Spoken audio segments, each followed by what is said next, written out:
Hello dear students, today we are going to see a new chapter of class 4th English, that is Aesop's Fable, which means Aesop's की कहानियाँ। आइए देखते हैं fables का meaning क्या होता है। Fables are short stories that have a moral or message for us, something to learn and keep in mind as we grow up। इसका मीनिंग होता है फेबल्स यानी कि ऐसी शॉर्ट स्टोरीज जिसमें कोई मॉरल होता है या फिर कोई मैसेज छुपा होता है, सम जो कि हमारे लिए हम अपने दिमाग में रख सकते हैं, हम उसको अपने साथ रख सकते हैं जैसे जैसे हम ग्रो करते हैं यानी कि बढ़ते हैं। तो ऐसी मॉरल स्टोरीज जो हमारे जब हम ग्रो होते हैं तो हमारे काम आती है, ऐसी मॉरल स्टोरीज को या जिसमें कोई मैसेज होता है उसे कहते हैं fables. Most of the fables have animal characters who think and act just like human beings. अब इस fables में होता क्या है, fables के जो characters होते हैं वो animals होते हैं और जो कि इंसान की ही तरह सोचते भी है और उनकी तरह बिहेव करते हैं, यानी कि बोलने वाले एनिमल या सोचने वाले एनिमल हम कह सकते हैं।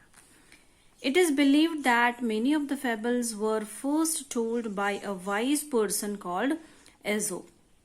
अब यहाँ पे ऐसा कहा जाता है, ऐसा बिलीव किया जाता है कि फेबल्स जो है, कहानियां जो है, वो सबसे पहले एक बहुत ही वाइज यानी कि होशियार आदमी ने कही थी जिसका नाम एजोप था। एजोप lived hundreds of years ago in a country called Greece. और ये जो इंसान था, ये जो आदमी था एजोप नाम का, वो 100 of years ago यानी कि कई 100 साल पहले ग्रीस नाम की एक कंट्री में रहता था जिसे अभी हम ग्रीक नाम से जानते हैं। His stories became so popular that people passed them from generation to generation.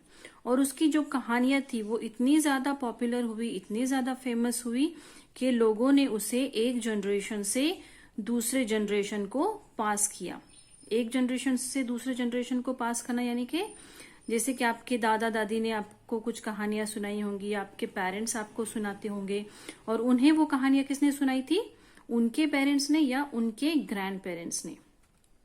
Many proverbs and sayings that we use today are based on these fables. हम बहुत सारे जो proverbs सुनते हैं या saying सुनते हैं वो हमें इन fables से ही मिली है।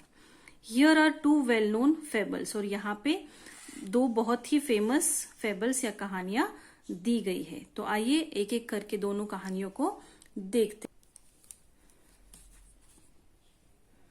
The Stag at the Pool। तो फर्स्ट जो फेबल है, फर्स्ट जो कहानी है वो है the Stag at the pool. Stag यानी कि हिरन, डियर जिसको बहुत सारे जिसके बहुत ही लंबे लंबे और खूबसूरत से यानी कि ब्यूटीफुल से सिंग होते हैं।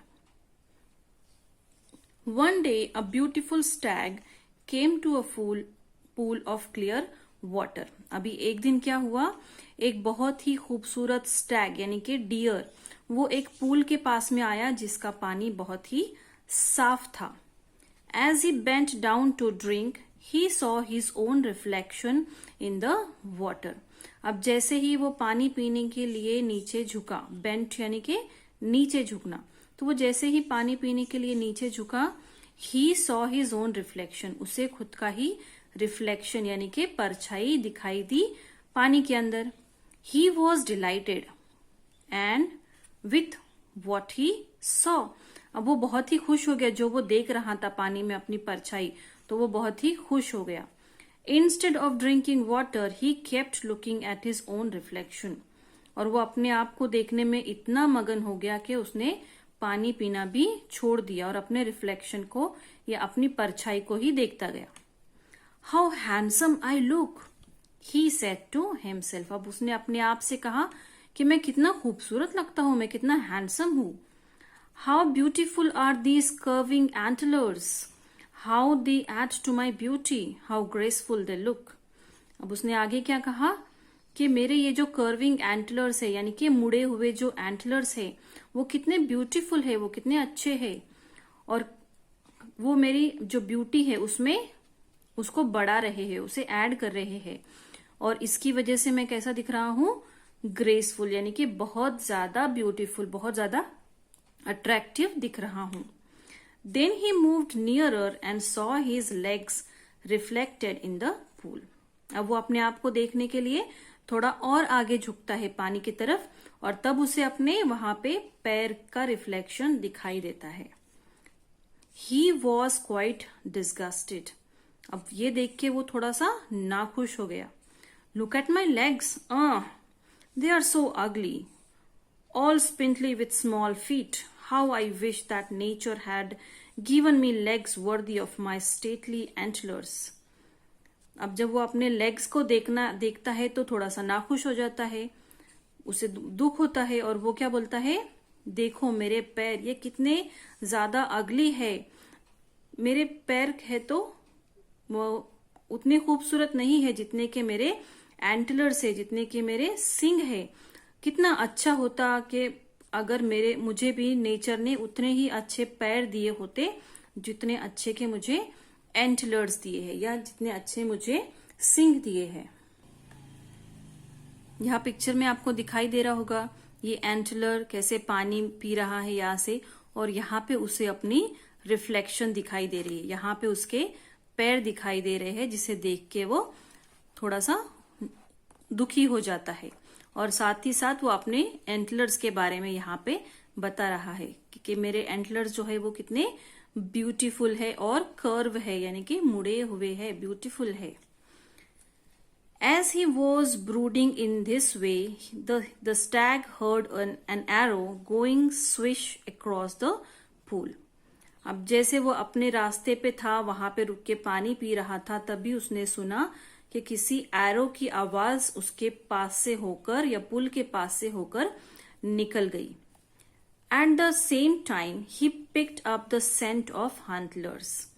सेंट यानी कि सूंघना. अब उसे उसी समय उसे हंटर की गंध सुनाई दी, उसने सूंघा, उसे समझ में आ गया कि यहाँ पे एरो की आवाज भी आई है, तो डेफिनेटली यहाँ पर कोई हंटर भी है, यानी कि शिकारी भी है. With a quick turn he bounded away. बहुत जल्दी से, हिरन आपको पता है ना कितना तेज होता है, डियर क्विक एक्शन करता है वो, तो यहाँ पे उसने वही किया, उसने जल्दी से क्विकली टर्न हो गया और अपने रास्ते पर फटाफट निकल गया. His legs carried him swiftly into the forest. अब वो तेजी से आगे बढ़ने लगा और वो अपने आप को फॉरेस्ट की तरफ वो जाने लगा. The hunters were hot on his trail, but they were no match for his speed. अभी हंटर्स जो थे वो भी बहुत तैयारी के साथ में आए थे कि हम शिकार कर ही लेंगे, हम हंटिंग कर ही लेके, लेकिन यहाँ पर वो डियर की स्पीड को मैच नहीं कर पाए. वो इतना तेज नहीं जा सकते थे जितना कि एक डियर जा सकता है. Soon the stag left the hunters far behind. और थोड़ी ही देर में क्या हुआ, उस स्टैग ने उन हंटर्स को बहुत ज्यादा पीछे छोड़ दिया. Safe and out of the hunters reach, the stag slowed down. अब जब उसको पता चल गया स्टैग को कि हंटर्स बहुत ज्यादा पीछे रह गए हैं, तब उसने अपनी थोड़ी स्पीड कम कर ली. Suddenly, without realizing it, he walked into a thicket. अब वो चलते चलते बहुत ज्यादा थक गया था और अचानक उसको लगा कि अब तो आवाज इनकी आनी बंद हो गई है, तो वो रुकने की कोशिश में था और इधर उधर देखे बिना वो एक थिकेट में यानी कि झाड़ियों के अंदर कहीं फंस गया. वो वहां पे चला गया और जाके फंस गया. There were trees with strong branches growing close together. और वहां पे ऐसे पेड़ थे जिनकी ब्रांचेस बहुत ज्यादा फैली हुई थी और उस ब्रांचेस में जाके वो अटक गया. And alas, the same antlers of which he was so proud got caught in the thick growth. और यहाँ पे क्या हुआ, वही सेम एंटलर जिनको वो बहुत ज्यादा ब्यूटीफुल कह रहा था, जिसपे उसे प्राउड था एंटलर्स पे, और वही एंटलर जाके वो थिक जो पेड़ था जिसके ब्रांचेस बहुत फैली हुई थी उसमें जाके अटक गए. The stag tried to shake himself free. उसने क्या किया, उसने बहुत कोशिश किया कि वो अपने आप को वहां से फ्री कर सके. But the more he struggled, the more entangled his antlers got in the branches. वो जितनी ज्यादा कोशिश करता था, हिलता था ताकि अपने आप को वहां से छुड़ा सके, उसके एंटलर्स को वहां से निकाल सके, उसका उलट हो रहा था। उसके एंटलर्स जो थे वो बहुत ज्यादा उस ब्रांचेस में फंसते जा रहे थे। Once again the stag could hear the hunters drawing close and grew afraid. अभी उसे फिर से एक बार सुनाई दिया कि हंटर्स जो है उसके काफी नजदीक आ गए हैं, क्लोज आ रहे हैं, और वो फिर घबरा गया, वो डर गया। At last, with great difficulty, he managed to free his antlers and bounded away. बहुत मुश्किल से उसने किसी तरह से मैनेज किया और अपने एंटलर्स को वहां से निकाल दिया और फिर से चलना शुरू कर दिया। यहाँ पे पिक्चर में आप देख सकते हो कि कैसे उसके जो सिंग थे, एंटलर्स थे, वो इस पेड़ की जो टहनियां है, ब्रांचेस है, उसमें अटक गए हैं। I realize now that my ugly feet saved my life. I was so proud of these handsome antlers, but they would have been the cause of my death. Very often we dislike the very things that are most useful to us. अब यहाँ पे वो कहता है, Stag कहता है, अब मुझे रियलाइज हो गया है, अब मैं समझ गया हूँ कि जिन्हें मैं अगली फीट कह रहा था, एक्चुअल में उसने ही मेरी जान बचाई, क्योंकि वो भाग रहा था इसीलिए तो बच पाया। और जिस चीज पर, यानी कि मेरे जो एंटलर्स है, जिसपे मुझे बहुत प्राउड था, मैं उसे बहुत हैंडसम, ब्यूटीफुल कह रहा था, आज उसी की वजह से मैं मर जाता। तो बहुत बार ऐसा होता है, वेरी ऑफन ऐसा होता है, बहुत सी बार ऐसा होता है कि जिस चीज को हम डिसलाइक करते हैं वही चीज हमारे लिए बहुत ज्यादा यूजफुल होती है। तो इस कहानी से हमें ये मॉरल मिलता है कि चीजें भले ही खूबसूरत ना हो, ब्यूटीफुल ना हो, लेकिन वो हमारे काम की होती है। तो इसी मॉरल के साथ में आज की स्टोरी हम एंड करते हैं। Thank you for watching the video. अगर आपको ये वीडियो पसंद आया हो तो इसे लाइक कीजिए, मेरे चैनल को सब्सक्राइब कीजिए ताकि आपको आगे के वीडियोस ऐसे ही मिलते रहे।